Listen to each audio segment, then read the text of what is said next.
ইয়াक्षी हाफानुजनाव কৈলাसहरनि श्रीनाथपुर ग्राम पन्चायतनि चेयरमैन खग्रासाय रासाय लाख लाख रां जामनि मनंमनि कष्टजामं कासामनि आबनुतैनो खरा फिसाका बिजि बदल যত याकुमु थुमुइनो याकुमु फुनुकिनो चबाबो अंखरै কৈলাসहरनि बिजेपि आदं एबा बिजेपि उनकति हांखरनि कमिटिनि दांफां अरन साहानि दिदिमुंबाय কৈলাসहरनि गुरुनगर ब्लकनि बिडिअ रामेश्वर चक्रबर्ती पार्टी मनोतै डेपुटेशन लायखा डेपुटेशन थाङै मानजाखा गुरुनगर पन्चायत समितिनि चेयरमैन नारायण सिंह खबै श्रीनाथपुर ग्राम पन्चायतनि बिजेपि बदलनि पन्चायत आदं र नमस्कार আজকে আমরা গৌরনগর আরডি ব্লকের বিডিও সাহেবের কাছে একটা ডেপুটেশন দেই।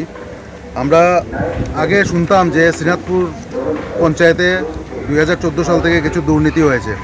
আমরা এই 5-6 দিন আগে আমাদের কাছে সম্পূর্ণ ডকুমেন্ট আসে।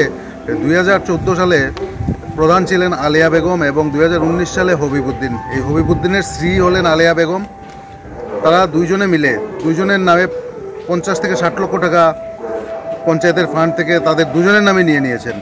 তো এটার সুষ্ঠু তদন্ত এবং এটার বিচারের জন্য আমরা আজকে বিডিও সাহেবের কাছে একটা ডেপুটেশন দেই এবং এটার ইনকোয়ারি রিপোর্টও আমাদের কাছে আছে, যেটার সম্পূর্ণ সত্যতা আছে। আমরা বিডিও সাহেবের কাছে রিকোয়েস্ট করেছি যত দ্রুত সম্ভব এটার ইনকোয়ারি করে এটার যাতে যথাযথ আইনি ব্যবস্থা নেওয়া যায় তার ব্যবস্থা নেওয়ার জন্য।